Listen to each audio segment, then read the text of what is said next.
two, one. Bam! You're an artist on record. Your ultimate intimate conversation with your favorite artist. In the hot seat, we have one of my favorite artists and one of your favorite bands that you might have remembered his. Well, did I say that right? His band you might have loved. You love him. You might know him. The band KIX.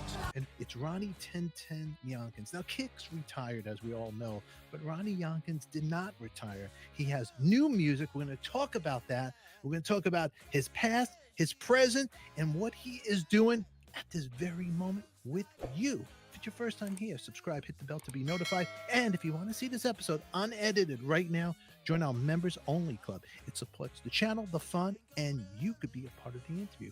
Now, don't touch that dial.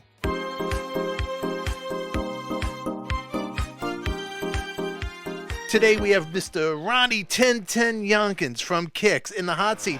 His band, the Blues Vultures, their latest release, You Can't Ruffle My Feathers. This is their song, Hang Me Out to Dry. Check it out. All right, Ronnie Younkins in the hot seat. How you doing, my man? I'm doing well. Yeah. Take a breath. It's been, you know how it gets. I Life, know. life is life, and we just love it. And God gives me all I can handle, but not any more than I can handle. Isn't that right?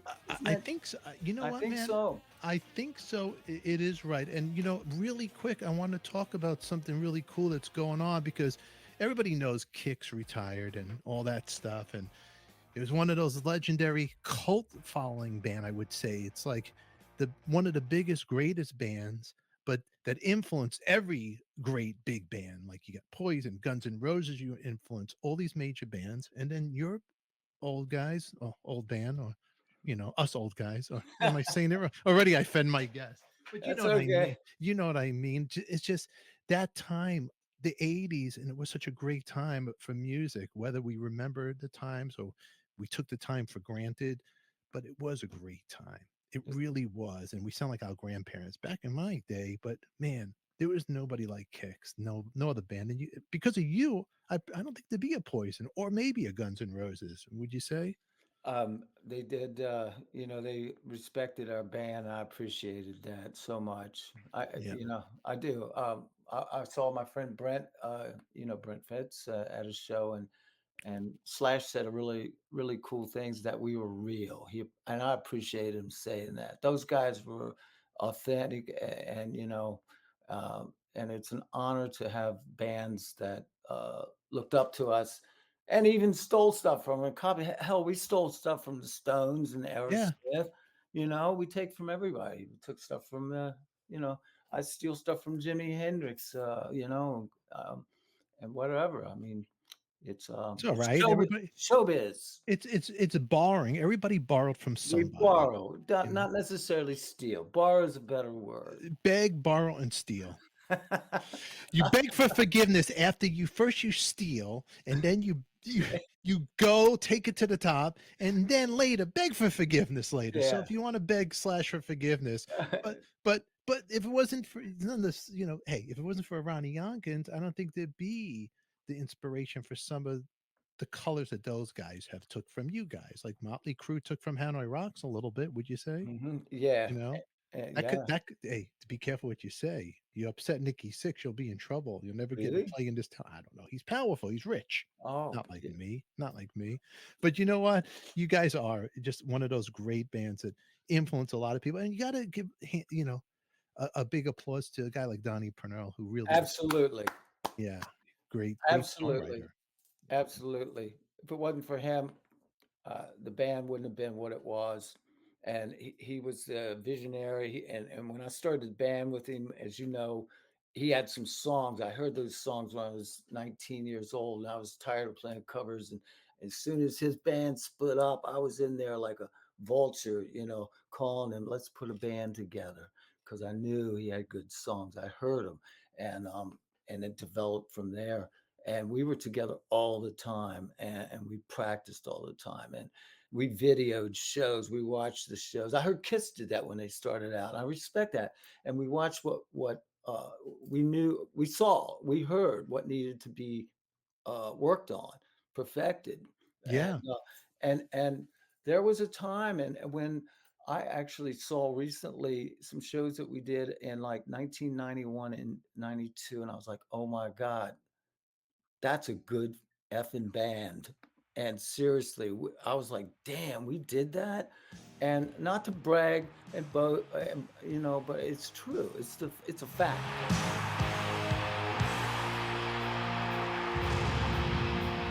We were a great band at that time. I, And I think you guys were one of the hardest working bands we were, ever. we were, You yeah. know. I was with them all the time. Uh, First record we did a West Coast tour. We had following here on the East Coast, developed out from the Baltimore area into the. We started traveling up to New York to play, and that's where I saw you first in Hmm. Brooklyn, the Moors. Hmm. Even in Queens, I saw you. Yeah, and Queens Queens, too. Yeah. and yeah, and then we did what we called during the Midnight Dynamite run. We did what we called the 95 I-95 tour. We went up and down the coast all the time, just nonstop, from here to, from Boston to Florida, and that was our run. Everybody has their five records. What would Uh, be your five records from the '80s that from you the listen from 80s? the '80s, just the '80s? Oh, just the 80s. Okay, I would have to say Motley Crue's first record. Okay. Um, I would have to say for me, then I would go to Dogs D'Amour. I forget the title of the song. I just listened to it the other day. Then I go to, oh, let me forget, Hanoi Rocks. Um, and then Black Crows and Lenny Kravitz.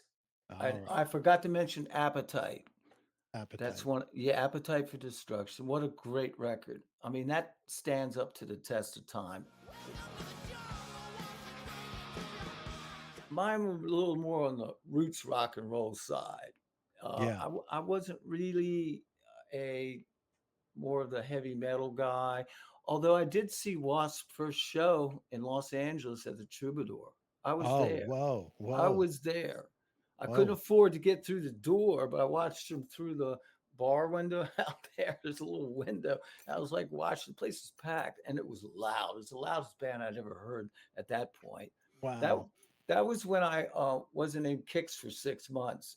When I the second record that Cool was Kids time, right? That was a cool. yeah, yeah. I went out and I got to meet Tommy Lee. He had the first Kicks record, and they were doing their little shows. Not little shows. They were doing their shows with their at like Magic Mountain. I went to see them, Wow. and they had made their own stage set, like their skulls and stuff. It was like it reminded me of what Kicks did. We made our own stuff, and I like that. And I felt, and no offense to new wave lovers, but they put the knife in the heart of that cheesy, tinny sounding music. I was not a fan because I grew up in the 60s with the Yeah, Beatles and the Stones. I saw all the great bands in the 70s, every one of them at the Capitol Center. Over and over, I'd go and see these great bands. And for my ears to hear what came out in 1980 and 81, I was just like, I would turn the radio off. I couldn't take it. And then when Motley Crue came out, I went, a rock band. I saw totally. their first record, and when I was kicked out of the band for bad behavior and not learning Get Your Monkeys Out, I moved to Los Angeles and I went and saw Motley Crue. And I was like, this band is going to put rock and roll back on the map. We're going to see some great bands. And they did. And I hats off to them, They really. did. Yeah, they did. And They it, put it together. Yeah. and even though we had started out Tommy had the Kicks first Mhm. record, even though we had already started out, this new wave thing came in and kind of it really affected the second record and the sound of it. And they had to put the keyboards on it. And it was trying to make it something that it was not, and make the band something that it was not. And when Motley Crue paved the way for hard rock again, we went back and made Midnight Dynamite, a rock and roll, good hard rock record. And it was, and then Guns came out. I mean, we opened for Guns N' Roses at the Troubadour in November of 1985. It was like their fifth or sixth show together. and our agent, we did a West Coast tour for supporting Midnight Dynamite, and our agent said, "There's this band that's selling out all the venues. You've got to open for them," and we did. And I mean, I was like 27 at the time. Those guys came out after us to headline. The place Yeah. was packed, and they were like 19 or something. They were kids, and I was blessed right in front of Slash, and I was like, "Damn, that guy is fantastic guitarist." And then Axel's just on fire. He reminded me of like a male Janis Joplin, and he just the Hmm. whole band, the songs. And Steven was kicking it on the drums, and then Izzy's got that swagger, and Duff, man, just holding it down. Yeah. Solid band, great band. I recognized that, and then I followed them from then on out, and I love that band, still do. They That knew record, how, yeah, they knew how to read the audience too. The uh audience, huh, between the energy from the audience and the energy from the band on stage in their songs, it was just an incredible thing. You talk it about was, you talk about the '83 album Cool Kids when you had your break yeah, from the band. uh huh. I didn't realize Body Talk was a Nick Gilder song in 1981. It was It a song from him. From it was it? was absolutely. Yes, Okay. it was, and I think there was a another song that was written by another artist on that record. However, I must say that Donnie wrote some very authentic songs on that record. There's a song called "For Shame," The best song, best ballad ever. very authentic,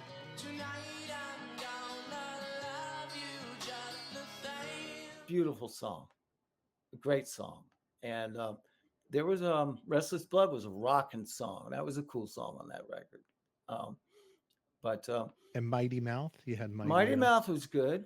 Yeah. Mighty Mouth rocked. Yeah, I like playing that one too. But I was kind of a smart ass back then, full of myself and young, and I just would not learn "Get Your Monkeys Out." I did not like that song, and it was pissing the guys off. I would show up and I'm like, I can't play that song. I refused to learn it. It just wasn't my thing. I was So just didn't get it. So before they released Cool Kids record, the songs for Shame and everything, you were there like before you recorded when all these songs Yes. were being written. Oh You were yeah, yeah, you were yeah. you were there. Just when they did the album, you were not present Right, at the right, time. right, right. Now, for Shame, was that how old of a song was that? Was that like a song that was lingering early on, or was just written around for Cool Kids era? Donnie wrote that like after we did the tours for the first record, and we were recording demos for the second album. He wrote that during that period in between the two records.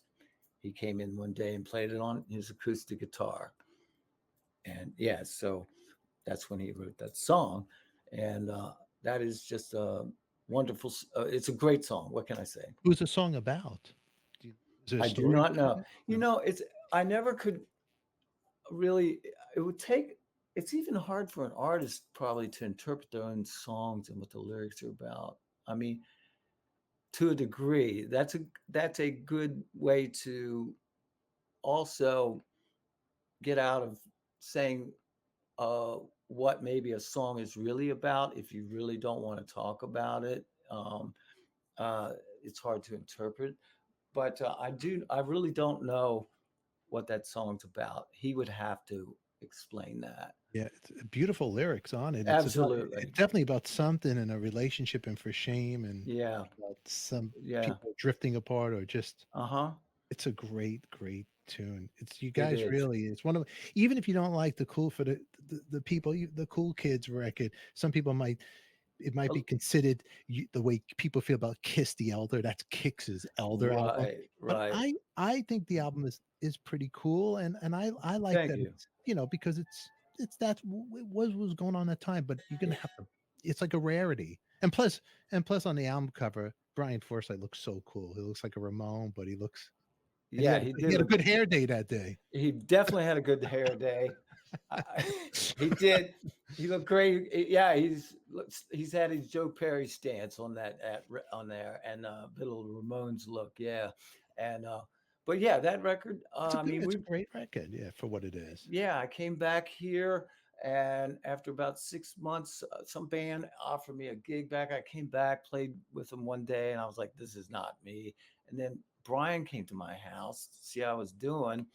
And I had cleaned up my act. Yeah, we all know that I've been through the drugs and the alcohol thing, and that I have You're on addictions. TMZ. You're so famous. It's like, so I I know. It's kick them when they're down, drag their name through the mud. Let's go. I mean, do you feel bad for Justin Timberlake? Well, he's gone. He's on TMZ now for Yeah. drinking and driving, Oh right? God, he You shouldn't know? be. That's not cool. No. I did it. I'm 3 years, 4 months, 5 days sober and clean, and I'm so grateful, and I thank God every day that I'm able to be with my family. I'm able to play music again and be productive, and just try to be a nice guy to Dude, people. life is short, and you know what? It's short. It's It's precious. can't waste it on nonsense. No, it's yeah, it's total nonsense, and I'm so grateful. And yeah, so I mean, I was coming to practice for Cool Kids, and I'd be a half hour late. I was living with this girl, and it was just she was a dealer. I got hooked on stuff, and I was showing up late. I wasn't doing my homework. I was playing poorly. I admit my faults. I promptly admit them, and but my excuse was I wouldn't learn. Get your monkeys. I always So you tell that blamed it on story. that song? Is that Yeah, what you yeah. blamed it I on? had to point the finger at somebody else or something else.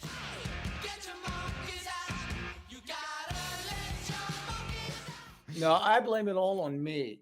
Uh, No, I do. yeah, And that wasn't fair to those guys. And it wasn't, we were on time all the time. We worked hard, and you come in and you know your parts and you are ready. I was failing those guys, and I was playing sloppy and not, you know, we all know how that goes. So yeah. It doesn't go. no, and it was not working. So I got fired, and I went out west and kind of I did the geographical. I didn't know about AA then or NA. I did the geographical relocation, and I was on the booze marijuana maintenance plan, but I'd gotten off the hard stuff, and I came back here, and lo and behold, Brian comes to my house. Then Steve. They wanted to see how I was doing, and it was okay at that time that I was just drinking some and smoking some weed or whatever. Only for me to find out 5 and 6 years later that that wasn't okay when I ended up in the first rehab at age 32, which Mm. sober and cleaned me up for 21 years until my relapse in 2010 from prescription drugs. And some of us know the story. It took me 10 years and 5 rehabs till I got locked down in a rehab for 6 months. I was uh, I was court ordered. I had a GPS on my ankle. I was not allowed to leave the state. I was then sent to a year of strict recovery houses. I was then sent to a sober living house, and it took like 2.5 years, 3 years till I got to move back home. And I'm back home now, and I'm grateful, and I don't take it for granted. And I thank God every day that I'm here with my wife and kids, and I'm here in my house where I made a lot of the guitar. I did a lot of the guitars for this new album. Uh, you can't ruffle my feathers by the blues. I did them in my basement because I have all vintage Fenders and Marshalls. That is Mr. Ronnie 1010 Younkins. This is his latest album, The Blues Vultures. You can't ruffle my feathers. The song we're playing is Right or Wrong. Order it now. Links are in the description down below. And we have more Ronnie coming your way with some breaking news that we're not supposed to tell anybody, but we're going to tell you. If you want to see that episode now, join our members only club right here on YouTube. In the meantime, as always, post your comments down below. And always remember, who loves you, baby? We do. See you all later. Thanks for watching.